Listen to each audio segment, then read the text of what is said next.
Hey class, we're going to take some notes over 6.3 today. I just want to point out that this is a lesson that really is going to typically be taught in person, live. It's a very important lesson, and to do this properly would probably take like an hour to an hour and a half, okay? It's an important lesson. However, you can't, you'd go crazy listening to an hour, hour and a half of notes. So what I'm going to do is, for the sake of brevity, I'm going to try to keep it a little bit shorter and sweeter. Just know that you are going to want to, if you're watching this video, you're going to want to check in with your teacher, check in with your classmates, and ask a lot of follow-up questions when you see them next, because there's a lot going on in this lesson, and it's important. So anyways, let's get started. Why don't you turn to page 167, and we'll start there, and we'll try to get through all the extra practices, and that will probably be the best way for you to be able to do the homework. Before we do that, let's go look in this notes area here, and let's just make up a problem that's a lot like what you already did in your previous lessons. Suppose you have $100, and a bank tells you that you're going to get 5% interest if you put it into like a savings account or whatever, and you want to know how long is it going to be until that $100, like how long would you have to leave that in the bank at 5% interest until that $100 turned into $200? That's what you want to know. How would you solve a problem like this? Well, you did it a few days ago. So you'd be like, all right, so our starting amount is $100. Our rate is 0.05, so it's going to be 1.05, and we'll raise that to the x. And that represents our time. So we want to know if the starting amount is $100, and if we get 5% interest, that's our time. How long is it going to take until we end up with $200? Very fair question. However, you couldn't solve for this the other day. You had to put it into your graphing calculator, and you had to put this into a y equals, and then you had to put y equals 200, and then you graphed this one. It would have looked something, I'm sure, like this. And then y equals 200 would have looked something like this. And then you did second calc intersect, and then that would tell you, the x value there would tell you how long it would take for that $100 to turn into $200. But what if we didn't want to do that with graphing? What if we just wanted to solve it algebraically? And so if I had 200 equals 100, 1.05 to the x. You didn't know the other day how to get this x by itself, so you had to break it up, put it into your graphing calculator. Today's lesson will teach you how to get this value here isolated so that you can solve for the time value. That's an important thing because it's just super useful and handy. So that's the lesson. It's an important one, and let's get started. So now we're going to shoot over to page 168, and because to get this by itself, remember if we take an inverse of something, what does an inverse do? It's when you switch the x and the y. So if you switched these x's and y's, wouldn't you agree that x would be by itself? So inverses become super important today because that's how we're going to get this x to get over by itself. If you look at problem number 5, you see a power. So we've got a base and an exponent equal to some number. If we want to take, so it's an exponential, but if we wanted to take the inverse of that, you would take these two values. This would be like your x and y here. These are the two values that would switch. When you're taking an inverse in this chapter, you write the word log down. That's short for logarithm. A logarithm is just simply a word that mathematicians have created to tell people, hey, by the way, we're taking the inverse of an exponential. So log is just a cue to people that, okay, we're taking the inverse. So what you do is you take the base. This is a 12 is the base of that power. The base of it always goes down here. And then you take these two numbers and you switch them. So the 144 goes up here, and then the 2 goes over here. So if this 2 were an x, we would have just gotten it by itself. Anyways, we just rewrote that using log form. We just took in a way, we just kind of took the inverse of this. All right, let's do that with the rest of these. So we'll write the word log, and then we take the base and we bring it down here, and then that lets us take these two things and flip spots with them. 1 over 20 equals -1. Let's just do that with 7 and 8 real quick. So we've got log, the 216 drops down, then these two switch spots, so the 6 goes up here, the 1/3 goes here, and then finally log 4 of 1 equals 0. Okay, so you don't really understand what's going on yet, but you're like, okay, that's not so hard to do. So the next thing is let's figure out how mathematicians say this. So if you saw this and you had to read it out loud, you would say log 4 of 1. Log 4 of 1 equals 0, okay? So now let's go to page 167 again. And at the bottom here, there's some that are already in that log form. That means they already took the inverse. So if we wanted to undo that, let's undo that now. So if we wanted to undo this and get this to look like that again, the first thing we would do is get rid of the word log. So when we do our rewriting, we're not going to put the word log there. This 12 that's down here, that becomes your base. So in this problem, that's the 10 value. So it'll be 10 to the, it's not going to be 10 to the 1,000, because remember, these two things get flip-flopped. So it's going to be 10 to the 3rd. These two things switch spots. 10 to the 3rd equals 1,000, which, by the way, is true. 10 to the 3rd power equals 1,000. So it worked. Okay, so now let's put these into the other form. So back into exponent form. So this is our base of our power. These two flip-flop, so the -2 is the exponent. So it's 5 to the -2, which equals 1/25. Let's do that with the others now. So 10 to the 0th power equals 1, which is true. Anything to the 0th power is 1. And now finally, we've got 1/4 to the -3rd power equals 64. So now we know how to convert things back and forth. Let's go back to page 168. Okay, evaluate the logarithm. So what does this equal? All right, so we already learned how to say it, log 4 of 64. But how could I just stare at that and know what the answer is?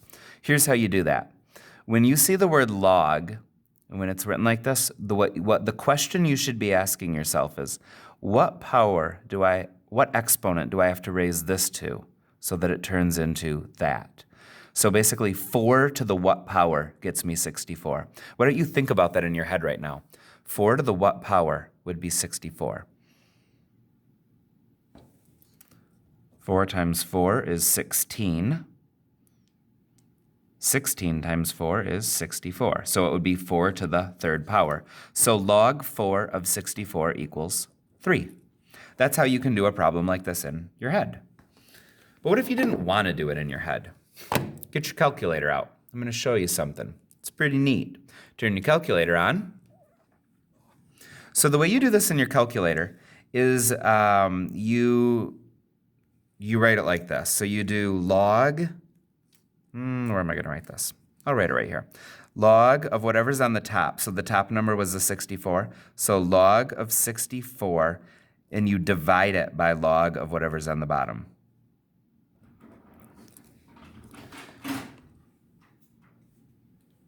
So that will get you, let's see where we do that. So you've got the word log here. There's log 64, end the parentheses. Always end the parentheses. Divide it by log of 4, and you get 3. So if you wanted to do it, there you go. So if you wanted to do the problem just with the calculator rather than in your head, that's how you would do it. So let's see, this would be log of 1 divided by log of 1/8. Let's figure out what that is. Log 1, end the parenthesis, divided by log of 1/8, end the parenthesis, 0. All right, let's do 11 and 12. Log of 1 over 32 divided by log of 2, negative 5. Log of 1/5 divided by log of 1/25.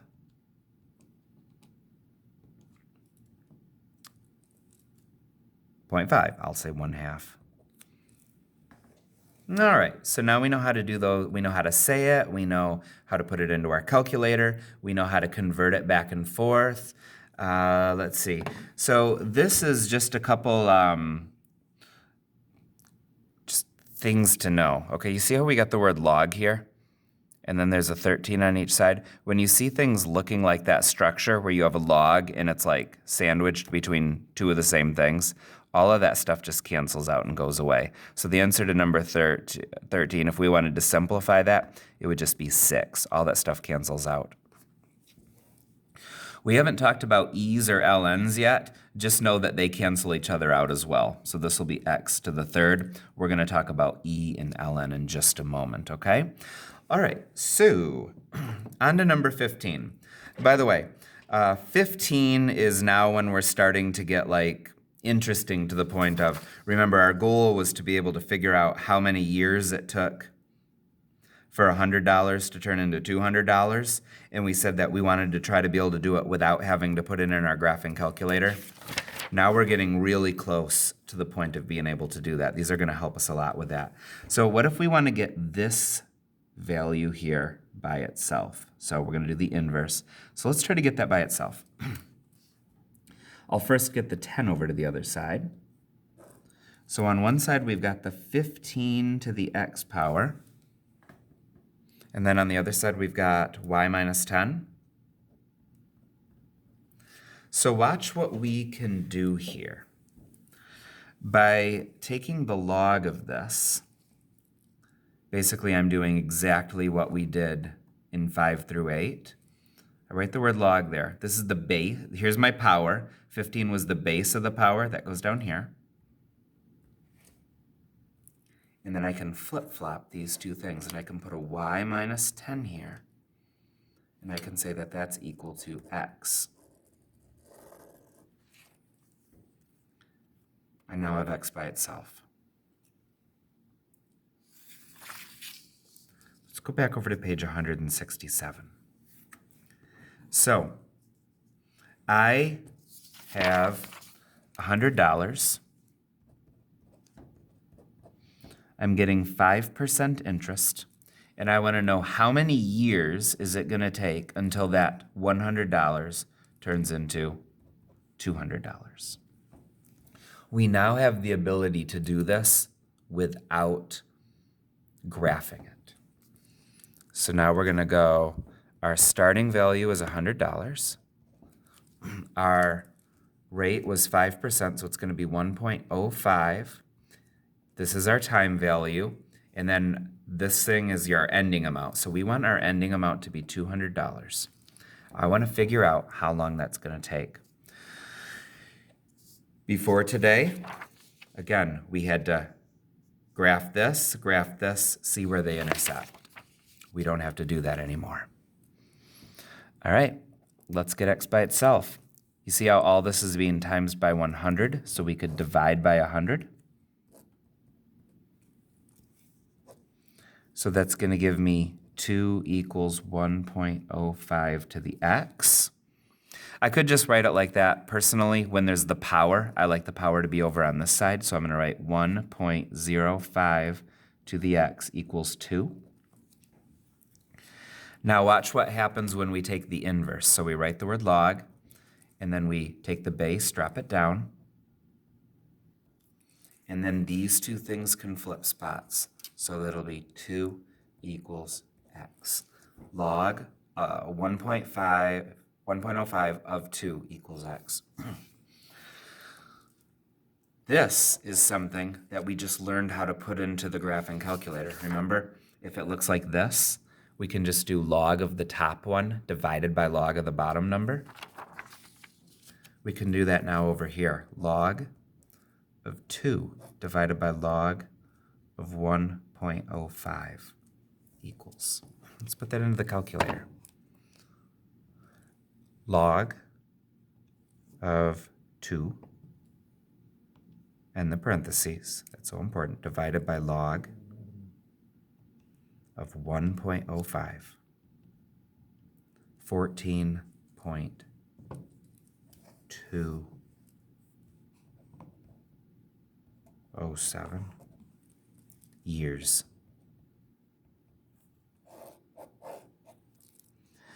If you have $100, put it into the bank, and are getting 5% simple interest per year, and you want it to turn into 200, it will take you a little over 14 years to do it.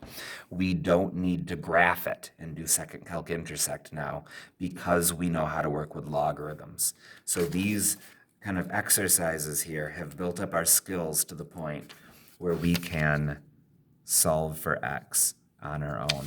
Pretty cool. Okay, next.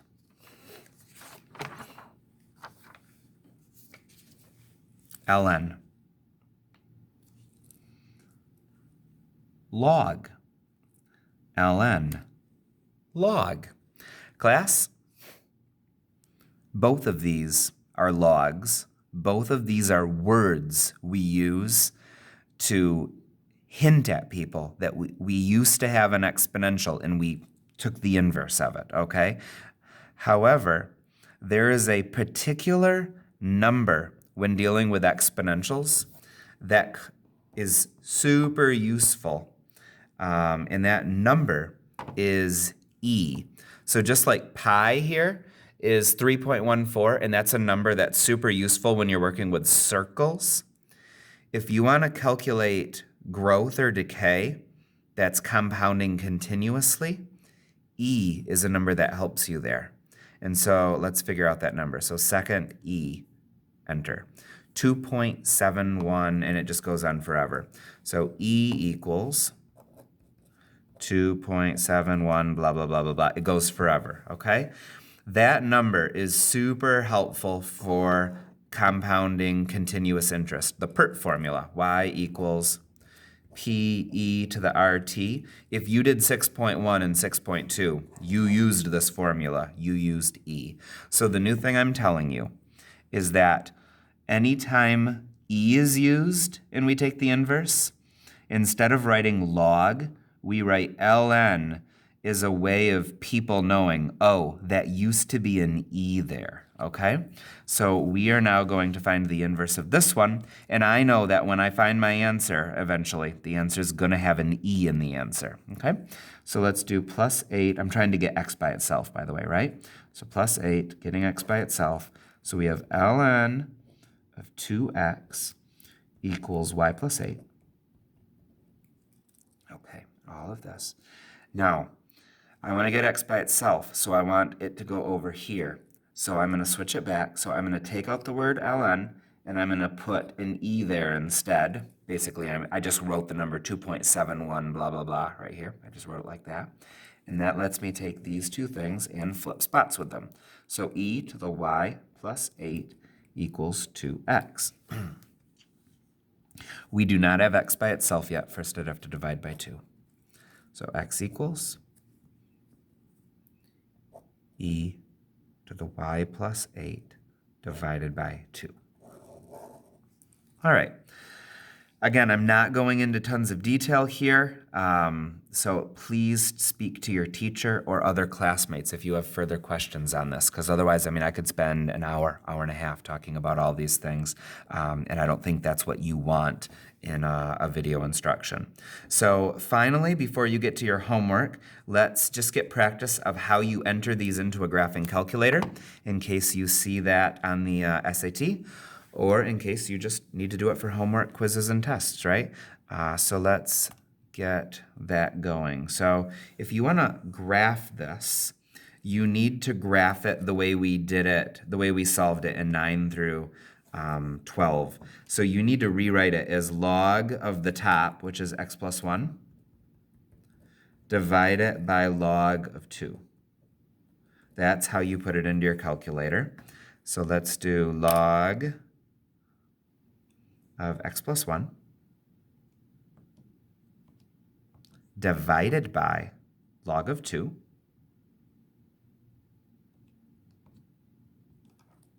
and I'll graph that. Because they want us to graph that, so let's do that. Oops, there you go, sorry. Graph that.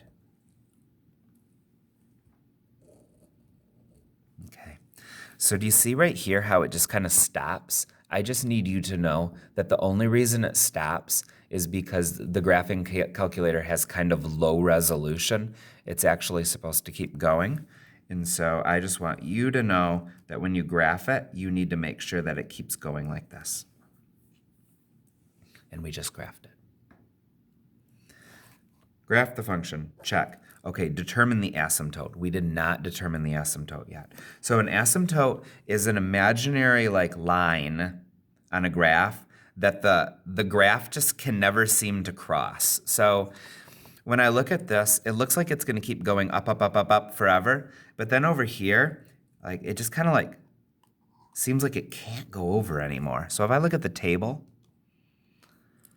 let's see here. Yeah, you see how it basically, once it gets to -1, it just can't get to -1 and then it just stops. So there's an asymptote right here. It's like the graph wants to get over, they just can't do it, okay? And so again, your teacher or your classmates could talk to you more about why that's the case, but for this video, let's just know that that's an asymptote, and that's how you find it, and that's how you draw it in there, okay? So let's finish this up and do number 18. So it's gonna be log of the top, so it's gonna be log of x minus 4 divided by log of the bottom number, log of 1/2. So go to y equals, all right, so log of x minus 4 divided by log of 1/2. I'm just going to put log of 0.5 and in the parenthesis. Graph it.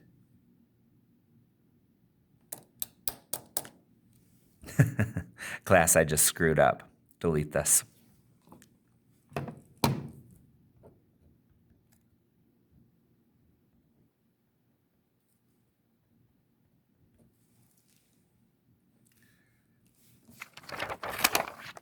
There we go.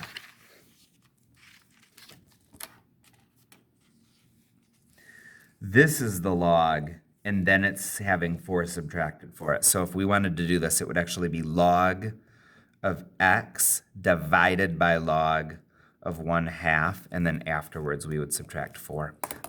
Sorry, I just didn't catch that. So let's put that into our graphing calculator. Log of x divided by log of 0.5. And then after we close that parentheses, then we'll go -4. Okay, that's better.